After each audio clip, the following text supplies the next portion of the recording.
제가 지난주에 잠시 읽었던 책 가운데 이런 부분이 있었습니다. 제가 한 대목을 좀 읽어보겠습니다.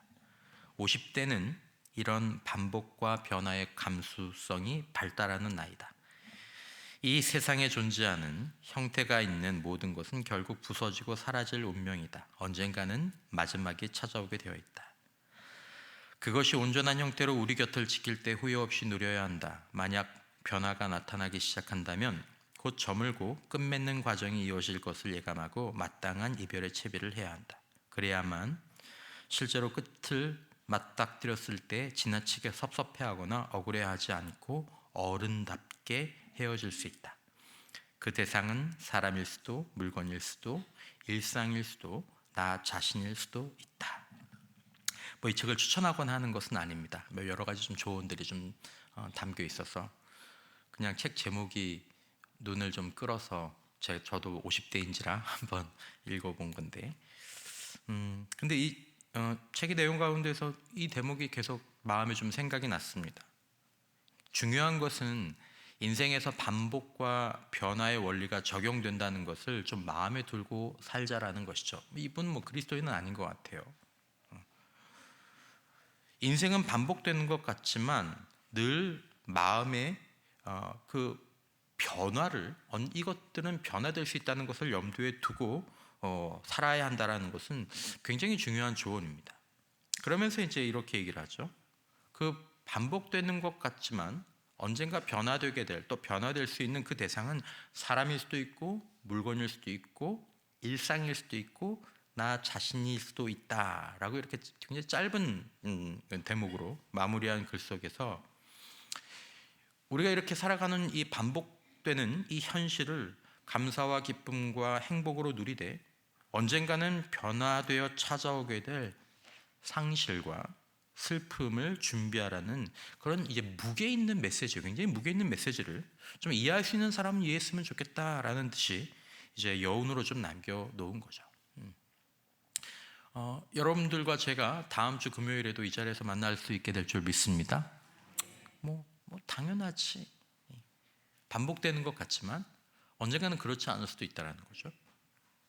거기에 보면 매일 당연하다는 듯이 반복되던 일상에 어떤 시기를 기점으로 가로 있는 건 제가 포함시킨 혹은 아무런 기점도 없이 변화가 발생하고 순식간에 끝이 나는 현상을 기억하고 사는 것이 어른스러운 마음이다라고 조언합니다. 50대면 어른스러워야 될 나이지 않습니까? 근데 이제 그렇지 못한 50대도 있다는 거죠. 계속 반복되는 거지 변하겠어? 이렇게 사는 50대도 있는 거죠. 이렇게 살아가는 50대를 시들어가는 50대가 되어서도 시들어가는 50대, 그런 50대는 잃어버린 뒤에 깨닫는다 얘기하고, 시들지 않고 이렇게 쭉 뻗어가는 50대는 온전히 누리면서 그러다가 변화가 찾아왔을 때 어른스럽게, 슬픔이 있지만 어른스럽게 이별한다, 이런 조언이죠.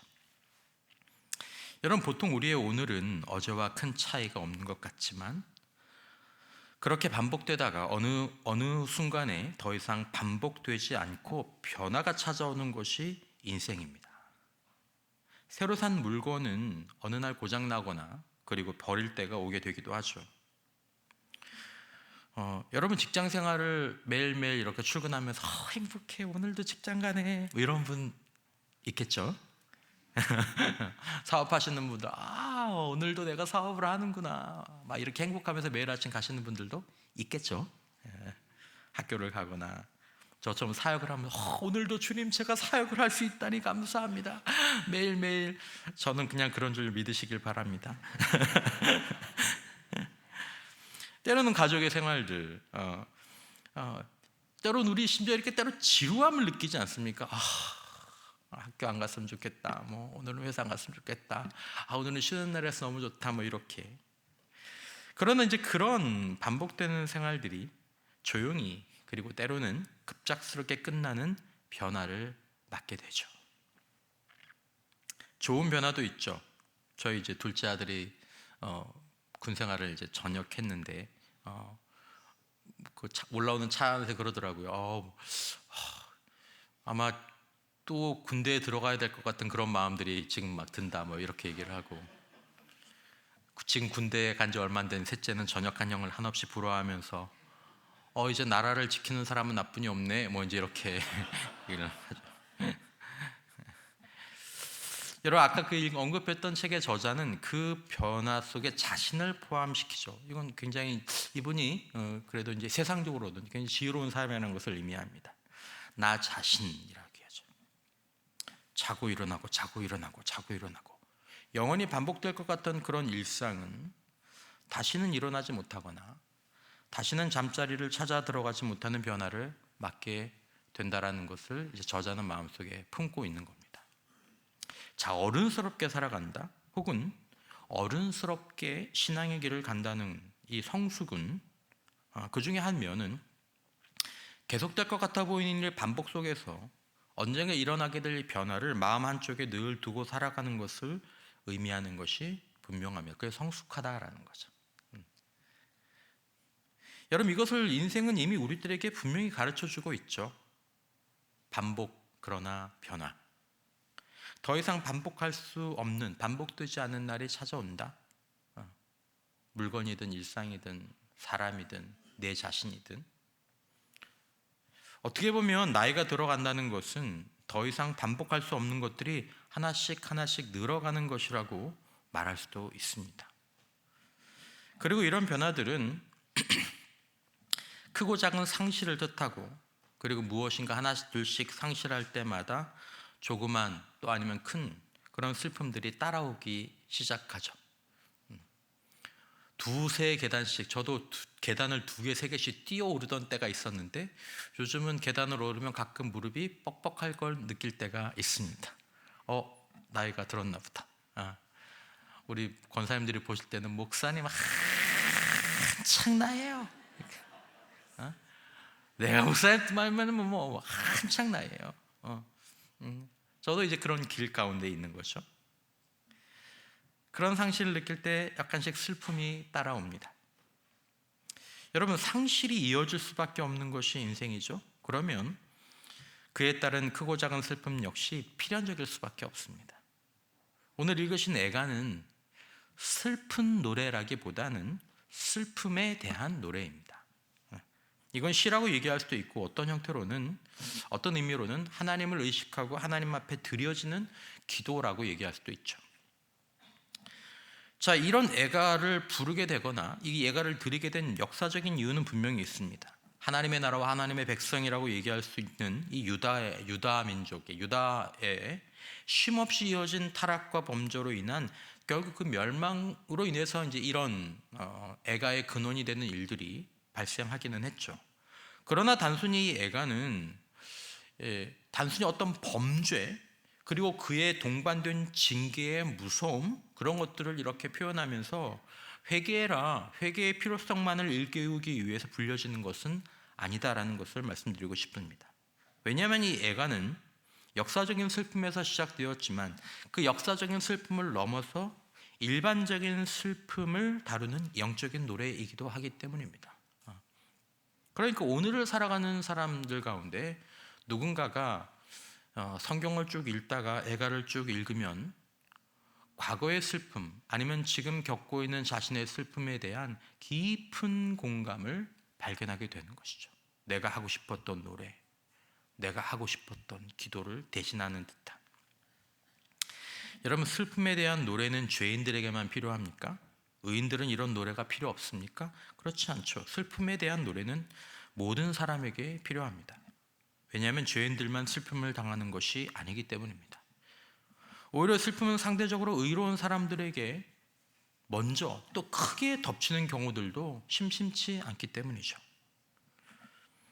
오늘 슬픔에 대한 기독교적인 신앙이나 묵상을 다루는 것은 큰 주제라서 그걸 나누는 것은 욕심이라고 생각하지만, 그래도 미리 결론적인 얘기를 먼저 말씀을 드리자면, 기독교 신앙은 우리가 겪는 인생의 모든 슬픔을 완전하게 마주하면서도 동시에 그것들을 완전히 승화할 수 있는 저력을 가지고 있다라고 말씀드릴 수 있습니다. 슬픔을 극복한다라기보다는 승화한다라는 표현이 더 적절합니다. 주일학교 학생들에게는 좀 전하기 어려운 표현이지만, 여러분, 기독교 신앙은 슬픔을 제거하는 것이 아닙니다. 기독교 신앙은 슬픔 속에서 기쁨의 꽃을 피워내는, 이것이 성경적인 신앙, 기독교적인 신앙이 갖고 있는 믿음의 힘입니다. 슬픔 속에서 기쁨의 꽃이 이렇게 피어나는 거죠. 살아계신 하나님, 삼위 하나님은, 삼위일체 하나님은 인자하심으로 우리의 슬픔을 영원하고 완전한 기쁨으로 승화하시는 분임을 믿으시기를 축원합니다. 이것이 가능한 이유는 무엇입니까? 바로 예고되고 예비된 예수님의 부활과 천국에 대한 소망으로 인해서 기독교의 십자가 신앙은 그 끝이 항상 기쁨과 잔치로 영원하게 이어지게 되어 있습니다. 그러니까 계시록 19장 9절에 보면 천사가 내게 말하기를 기록하라. 어린 양의 혼인잔치에 청함을 받은 자들은 복이 있도다. 슬픔의 골짜기는 바로 천국의 어린 양의 혼인잔치로 이어지는 길을 가는 것이죠. 우리가 잘 아는 시편 23편 5절에 주께서 내 원수의 목전에서 내게 상을 차려주시고, 잔치죠. 기름을 내 머리에 부으셨으니 내 잔이 넘치나이다. 내 평생의 선하심과 인자하심이 반드시 나를 따르리니 내가 여호와의 집에 영원히 살리로다. 영원하고 완전한 기쁨, 잔치. 여러분, 하나님의 완전한 인자하심과 그 안에서 계획되고 이루어진 예수님의 십자가 부활로 인해서 완전하고 영원한 해피엔딩이 저와 여러분들에게 마련되어 있음을 기억하시기를 바랍니다. 이것을 그리스도인들은 알아야 한다라고 사도 바울은 이야기하죠. 로마서 8장 28절에 우리가 알거니와 하나님을 사랑하는 자 곧 그의 뜻대로 부르심을 입은 자들에게는 모든 것이 합력하여 선을 이루느니라. 이것은 이 땅에서의 삶과 영원한 삶과의 조화, 또 이 땅에서의 삶에서 하나님의 섭리, 모든 것들을 아우르는 굉장히 중요한 표현이지만 결국 결론은 선이다라는 거죠. 해피엔딩, 완전한, 영원한, 아무도 죽지 않아요. 아무것도 잃어버리지 않아요. 가끔 영화의 해피엔딩을 보면 그래도 한 사람은 죽잖아요. 뭔가는 잃어버리는 게 있잖아요. 하지만 하나님 안에서, 예수 그리스도 안에서는 하나도 잊어버리지 않고 한 사람도 잃어버리지 않고 영원하고 완전한 해피엔딩이 우리들에게 마련되었다는 것이죠.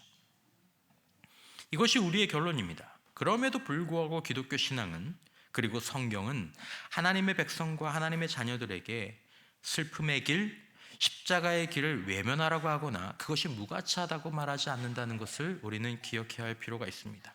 슬픔 같은 거 무시해, 슬픔 그런 거 믿음 없는 태도야, 그렇게 말하지 않는다라는 것입니다.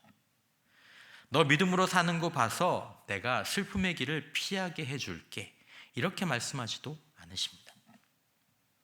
오히려 영원하고 완전한 기쁨의 집으로 가는 길은 시편 23편 5절을 직전에 나오는 4절 말씀처럼 내가 사망의 음침한 골짜기로 다닐지라도 라고 얘기하면서 원수의 목전에서 내게 상을 베풀어 주시는 그 자리로 가는 길이 사망의 음침한 골짜기라는 것을 우리들에게 미리 예고하는 듯합니다. 그렇습니다. 그것은 슬픔의 골짜기를 지나가는 길이고 부활의 언덕으로 가는 유일한 길은 십자가의 골짜기를 통과하는 것뿐이라는 것도 우리들에게 미리 알려주는 말씀이죠. 하나님은 슬픔으로 빚고 그리고 이루시는 것이 있습니다. 하나님은 상실을 통해 세우시고 이으시는 것이 있다라는 것을 성경은 우리에게 미리 그리고 아주 많이 이야기해 주고 있습니다. 여러분, 그리스도인들에게, 아니 더 나아가서 우리 모든 사람들에게 슬픔은 단지 견뎌야 하거나 이겨내야 하는 그런 적과 같은 것이 아닙니다. 슬픔은 영원하고 완전한 기쁨에 이르게 하는 안내자이고, 그리고 지혜와 믿음을 가르치는 교사가 되기도 하고, 그 외에도 우리가 하나님과 하나님의 말씀 그리고 하나님의 공동체를 신뢰하기만 한다면 슬픔은 기쁨보다 더 훨씬 아름답고 고귀한 것들을 그의 인격과 믿음에 남기고 그리고 결국은 떠나게 되는 것이 이 슬픔의 가치이기도 하는 것이죠. 여러분, 우리는 슬픔에 대한 노래 속에서 우리 인생에 때로 너무나도 큰 부담과 두려움이 되는 이 슬픔이 우리의 반복되는 일상을 뚫고 우리에게 훅 찾아올 때 무엇을 해야 하고 어떻게 슬픔과 함께 걸어가는지를 미리 배워둘 필요가 있습니다. 그리고 성경은 슬픔, 그리고 그 슬픔의 원인이 되는 그런 상실에 대한 가장 바르고 귀한 안내서가 되기도 하는 것이죠. 루이스 에이라는 작가가 이 상실의 슬픔과 관련해서 이런 글을 남긴 걸 보았습니다. 책은 별로 좋지 않지만 이 문장은 눈에 들어왔어요. 상실의 슬픔에 괴로움을 더하는 건 나의 생각입니다. 슬픔은 비슷한데 어떤 사람은 그 슬픔에 괴로움을 더하는 사람이 있다는 거죠. 생각으로. 여러분, 사람이 겪는 고통과 상실은 모두가 다 괴로움을 낳습니다. 다 힘들죠. 그러나 겪는 고통과 어떤 그가 겪은 상실이 같다고 해서 괴로움의 크기가 다 똑같으냐? 그렇지 않다라는 것입니다. 야, 이런 상실에는 이만한 괴로움을 겪어야 돼, 이렇게 정해진 법칙 같은 게 없다라는 거예요.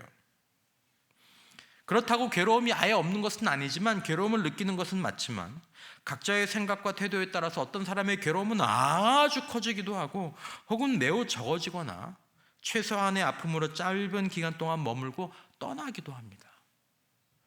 그 사람의 생각, 또 그 사람의 어떻게 보면 믿음의 태도에 따라서 이게 달라지는 거죠. 그래서 사람들의 반응이 다르고, 반응이 다르기 때문에 결과도 다른 것입니다. 같은 일을 겪는데도요. 우리는 처음에 상실의 슬픔이 찾아오면 우리는 그 충격으로 휘청거릴 수밖에 없죠. 큰 것들은 더 그렇습니다. 어떻게 나한테 이런 일이 일어나? 믿을 수 없어. 내가 왜 이런 일을 겪어야 돼? 이런 것들이 우리의 마음을 힘들게 하죠. 진짜 최악이야. 근데 더 이상 신앙생활 하지 않을 거야.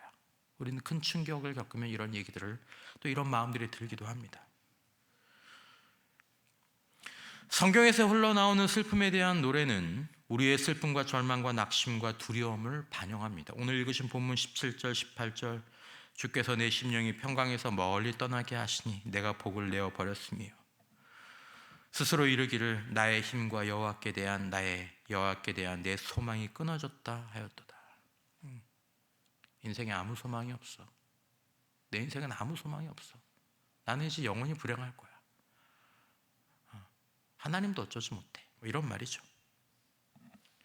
여러분, 놀랍게도 성경은 이렇게 슬픔을 고백하는 것, 심지어 하나님에 대한 불신이나 원망을 슬픔 가운데에서 이렇게 토로하는 것을 허용합니다. 하나님께서 그 거룩한 손으로 우리 입을 막지 않으신다는 거죠. 성경은 오히려 우리의 상실과 고난, 고통의 슬픔을 존중하라고 가르칩니다. 심지어 그 슬픔과 상실이 우리의 죄로 인한 것이라고 할지라도 하나님은 징계받는 자들의 슬픔을 존중해 주기를 원하십니다. 어떻게 보면 좀 아이러니할 수 있어요. 하나님이 누군가를 징계하고 하시는 것을 보면서 누군가 옆에서 그것을 볼 때 아유, 저러니까 징계를 받지, 그렇게 말하기를 원하지 않으신다는 것입니다. 여러 본문들이 있지만 한 본문을 제가 보면 이사야서 47장 5절에 딸 갈대하여 잠잠히 앉으라, 흑암으로 들어가라. 내가 다시는 여러 왕국의 여주인이라 일컬음을 받지 못하리라.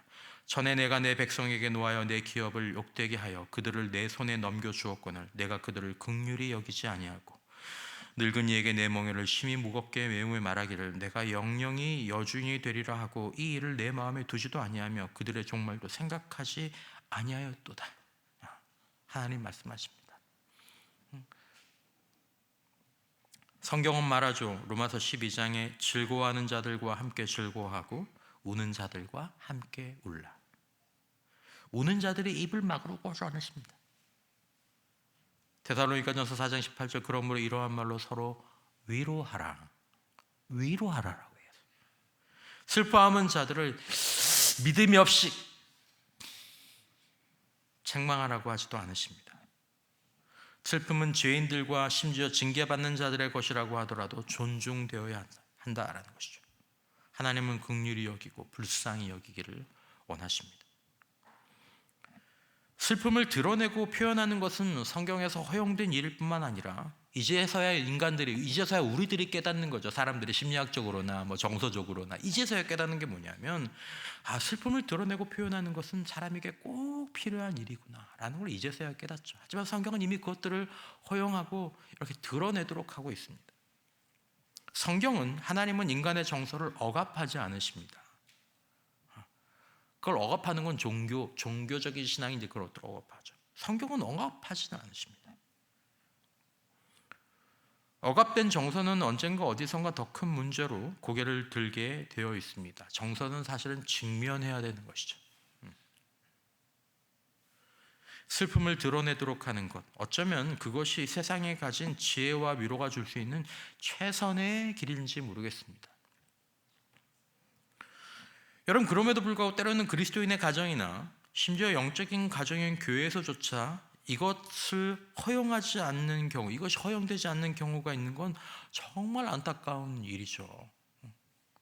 슬픔을 드러낼 공간과 여유를, 그럴 사람들을, 그런 환경들을 갖지 못하는 공동체, 그런 낯으로 다닐 수 없는 공동체, 정말 안타까운 일이죠. 여러분, 우리는 완전하고 영원한 기쁨이 이 눈물의 골짜기, 사망의 음침한 골짜기 끝에 놓여 있음을 분명히 알 필요가 있습니다. 그러나 우리는 그곳에, 그때에 이르기까지 우리의 크고 작은 슬픔의 상처나 흔적을 거기까지 가지고 간다는 것을 우리 자신이나 다른 사람들을 보면서 기억해야 될 필요가 있다라는 것입니다. 여러분, 이 말은 우리가 항상 내가 아직 잊지 못한 슬픔, 아직 내가 뽑아내지 못한 상실의 가시 가운데서 살아야 된다는 그런 말이 아닙니다. 여러분, 우리는 이미 우리에게 주어진 영원하고 완전한 기쁨과 회복을 믿음으로 고백하는 그런 예배와 기도를 하나님 앞에 드려야 합니다. 하지만 그런 우리의 예배와 기쁨과 승리에 대한 그런 선포 속에 우리는 완전한 회복과 기쁨의 날과 그때를 기다리는 아직 아물지 않은 그런 흔적과 상처가 있다는 것도 함께 알아야 한다는 것입니다. 우리는 그렇게 큰 공동체가 아니라서 우리 안에 어떤 슬픔이나 어려운 일들이 있을 때 그것에 대해서 종종 듣곤 합니다. 하지만 여러분들이 다 듣지는 못하실 겁니다. 하지만 저는 거의 다 듣죠. 적어도 기도 제목을 부탁한 사용의 내용에 대해서는 저는 거의 다 듣습니다. 그러니까 매주 성도들의 상실과 그런 슬픔들을 듣죠. 그리고 오늘도 이렇게 여러분들을 쭉 한 번씩 불러보고, 제가 주일 예배를 시작할 때 이렇게 영광송을 할 때 이렇게 쭉 한 번 정도 이렇게 쭉 봅니다. 이렇게 쭉 보죠. 그러면 거기에 슬픔의 당사자들이 있습니다. 때로는 늘 그 자리에 앉아있던 그런 성도의 자리가 비어있죠. 그 자리가 다시 채워지진 않을 겁니다. 그리고 지난 한 주 동안 이 병원 저 병원을 뛰어다니면서 눈물을 흘린 가족들의 모습도 보죠. 드라마 같은 데 보면 말풍선처럼 이렇게 떠 있습니다. 이렇게 떠 있죠. 그것들을 보면서 제가 이렇게 힘차게 예배 인도하는 것이 사실은 힘듭니다. 할렐루야, 주님을 찬양합니다. 행복하십시오. 힘들죠. 지금도 그렇죠. 지금도 사실은 그렇습니다. 앞으로도 아마 더 그럴지도 모르겠습니다. 왜냐하면 이제 그분들은 제 이제 친한 친구들이죠. 이제 5년, 6년쯤 지나면 이제 친한 친구들이죠. 강단에서는 제가 목사지만 신앙적인 가족으로 보면 형님이거나 이모 같거나 아니면 이제 청년들이나 아이들이 내 조카 같은 이제 그런 아이들이죠. 그럼에도 불구하고 예배는 현실을 아뢰는 장소이자 동시에 완성되고 약속된 기쁨과 소망의 미래를 선포하는 자리이기도 하는 것이죠. 그럼에도 불구하고, 그래서가 아니라 그럼에도 불구하고 우리가 웃으면서 또 환하게 예배의 자리로 나가는 것입니다. 그리고 강단을 내려오고 예배가 마치면 우리는 또 함께 울고 함께 웃으면서 기쁨의 잔치자리로 이어지는, 또 사망과 슬픔의 골짜기를 가야 하는 그런 것이라고 요즘 더욱 이제 깨닫게 되는 것 같습니다. 여러분, 하나님의 선지자를 통해서 가르쳐 주시는 슬픔의 노래는 슬픔이 존중되어야 한다는 것을 가르치십니다. 그러나 그것은 이 슬픔으로 노래가 끝나거나 그것이 슬픔이 이 노래의 전부가 아니라는 것을 우리에게 또한 이야기해 주는 것입니다. 이 선지자의 생각은 슬픔의 골짜기 가장 깊은 곳에서 다시 한번 하나님께 향합니다. 19절 이하에 내 고초와 재난 곧 쑥과 담즙을 기억하소서. 내 마음이 그것을 기억하고 내가 낙심이 되오나 이것을 내가 내 마음에 담아 두었더니 그것이 오히려 나의 소망이 되었사옴은 여호와의 인자와 긍휼이 무궁하심으로 우리가 진멸되지 아니함이니이다. 여러분, 우리의 슬픔은 각자마다 다르지만 사실은 슬픔은 일정 정도 유효기간이 있습니다. 분노에도 유효기간이 있습니다. 일상적인 어느 정도의 유효기간이 있죠. 연인과 이별한 형제와 자매, 얼마의 이 슬픔이 이렇게 지속되는 기간이 대략 있습니다. 실패와 실망, 거기도 마찬가지고 배우자나 가족의 상실도 얼마간의 유효기간이 있습니다. 제가 제일 신뢰하는 책이 이렇게 적어놓은 통계를 보니까 사랑하는 사람이 곁을 떠났을 때 우리 안에서 남아있는 슬픔의 유효기간이 대략 한 2년 정도 된다고 얘기합니다. 물론 그것보다 더 되는 분도 계시지만, 또 우리가 입으로 차마 말하기 힘든 우리 자녀를 잃어버리는 것도 유효기간이 있죠. 하지만 이것은 각자의 생각에 따라서 아까 말씀드린 것처럼 훨씬 더 길어지거나 어떤 사람의 생활 자체를 무너지게 만들 수도 있습니다. 여러분 가끔 뉴스에서 보시지 않습니까? 그냥 화가 나는 것 때문에 자기의 인생을 망쳐버리는 거죠. 그리고 어떤 상실에 남은 평생이 볼모로 잡혀서 그 상실의 이 담즙, 그 쓸개즙을 계속 핥으면서 슬픔 가운데 한 생을 마감하기도 합니다. 하지만 그렇게 하지 않고 이 슬픔과 상실을 하나님과 하나님의 말씀 앞에 정확하게 가지고 나아가서 하나님께 질문하고 하나님과 함께 그 길을 갈 때 그 기간은 짧아지거나 그 슬픔과 상실이 약이 되거나 더 나아가서 자신과 다른 이들에게 하나님의 손길이 될 수도 있음을 믿으시기를 바랍니다. 여러분, 슬픔의 유효기간을 자꾸만 늘어나게 하고 그 슬픔이 온통 내 삶을 망치게 하는 방법은 그 슬픔만 기억하는 것입니다. 그 문제만 기억하는 것입니다. 그 사람만 마음을 채우는 것입니다. 그러면 계속해서 그 슬픔은 우리 안에 머물게 됩니다. 뭐 좋은 거라고. 그리고 슬픔 위에 슬픔이 쌓이고 분노 위에 분노가 쌓이고 절망 위에 절망이 쌓이게 되는 거죠. 그래서 어떤 상처 덩어리가 되는 겁니다. 20절에 보면 내 마음이 그것을 기억하고 내가 낙심이 되어나, 그것을 기억하면 낙심이 됩니다. 그 문제를 기억하면 낙심이 됩니다. 그 사람만 생각하면 낙심이 됩니다. 여러분, 떠오르는 것을 막을 수는 없지만 자꾸 떠올리고 그것을 붙잡고 놓아주지 않고 그것들을 내 마음속에 새겨넣는 거죠. 절대로 잊어버리지 않을 거야. 내가 그놈을 잊어버리나 봐라. 내가 그 문제를 잊어버리나 봐라. 내가 그걸 잊어버리나 봐라. 계속해서 반복하고 새겨넣는 것은 우리의 선택입니다. 선지자는 슬펐지만 슬픔 속에서 하나님을 생각합니다. 하나님만 생각하는 건 아닙니다. 그리고 하나님의 인자하심을, 하나님의 긍휼하심을 그 선지자가 알았던 그 하나님을 생각하는 거죠. 선지자는 하나님의 인자와 긍휼이 무궁하심을, 끝이 없음을 생각합니다. 그리고 조심스럽게 한 가지 결론을 도출하게 되죠. 우리가 진멸되지 아니함이니이다. 내가 완전히 망하지는 않겠구나. 왜냐하면 하나님의 인자하심은 무궁하시니까. 요만큼이라도 소망은 있겠지. 여러분, 구약의 이 선지자는 예수님의 부활로 성취된 하나님의 인자하심을 알지 못했습니다. 그러니까 진멸되지 않는 정도의 소망을 가졌죠. 그러나 오늘날 예수 안에서 이루어진 하나님의 인자하신 약속을 가진 성도들은 아까 말씀드린 것처럼 모든 것의 완전한 회복과 구원을 바라볼 수 있는 줄 믿습니다. 그것이 믿겨지지 않지만 예수님의 부활 안에서 그것들을 소망하게 되는 거죠. 사랑하는 사람을 잃었습니다. 하지만 예수 안에서 그 사랑하는 자를 다시 돌려받을 소망을 품고 주님 나라를 가는 것이죠. 히브리서 11장 35절, 여자들은 자기의 죽은 자들을 부활로 받아들이기도 하며 또 어떤 이들은 자신에게죠 더 좋은 부활을 얻고자 하여 심한 고문을 받되 구차히 풀려나기를 원하지 아니하였으며. 이사야 선지자는 자신을 기다리고 있는 예수 안에서 이루어진 비전을 예수님이 오시기 700년 전에 보았습니다. 이사야서 25장 6절 이하에 만군의 여호와께서 이 산에서 만민을 위하여 기름진 것과 오래 저장하였던 포도주로 연회를 베푸시리니 곧 골수가 가득한 기름진 것과 오래 저장하였던 맑은 포도주로 하실 것이며 또 이 산에서 모든 민족의 얼굴을 가린 가리개와 열방 위에 덮인 덮개를 제하시며 사망을 영원히 멸하실 것이라. 주 여호와께서 모든 얼굴에서 눈물을 씻기시며 자기 백성의 수치를 온 천하에서 제하시리라. 여호와께서 이같이 말씀하셨느니라. 그날에 말하기를 이는 우리의 하나님이시라.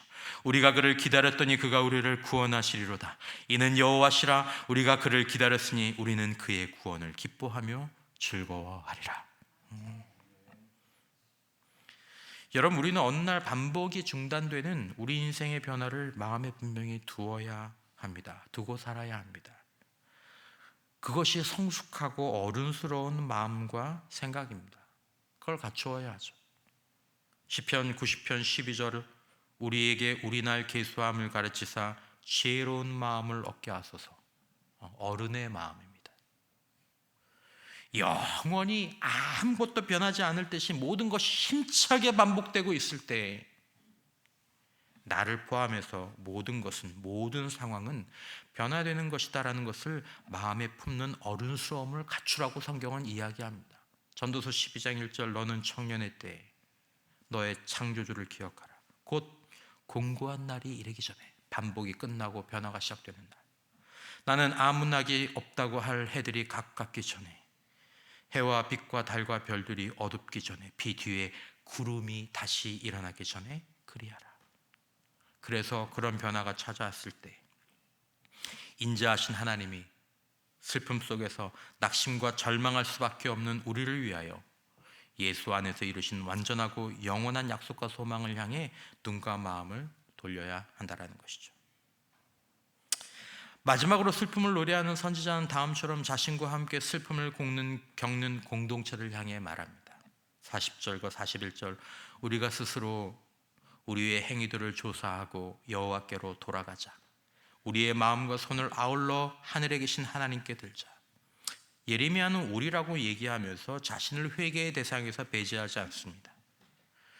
회개에 대해서 우리에게, 이 본문이 우리에게 주시는 교훈은, 회개는 행동의 개선이나 후회가 본질이 아니라는 것입니다. 회개의 본질은 여호와께 돌아가는 것이 회개의 본질이다라는 것입니다.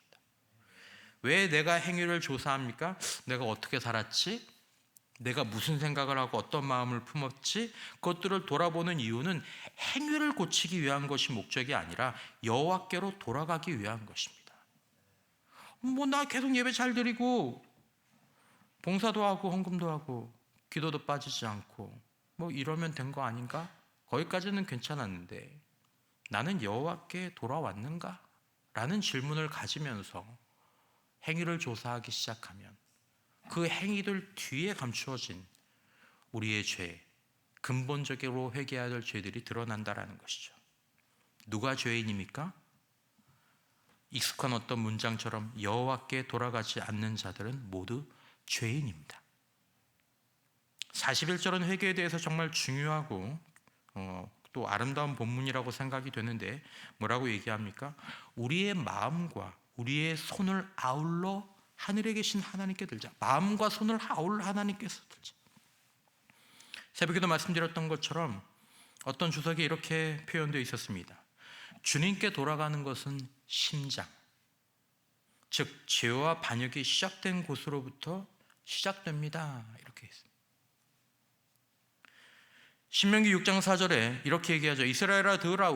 우리 하나님 여호와는 오직 유일한 여호와시니 너는 예배를 잘 드리고 죄를 짓지 말고 사역과 봉사를 충분히 하고, 그렇게 말하지 않고 너는 마음을 다하고 뜻을 다하고 힘을 다하여 내 하나님 여호와를 사랑하라. 하나님 여호와를 사랑하는 것이 중단된 사람 모두 다 유죄. 반역이 시작된 것은 손이 아니라 마음이라는 것이죠. 그러므로 회개가 시작되어야 될 것은 마음이라는 것입니다. 손만 깨끗하다고 되는 것이 아니다라는 거죠.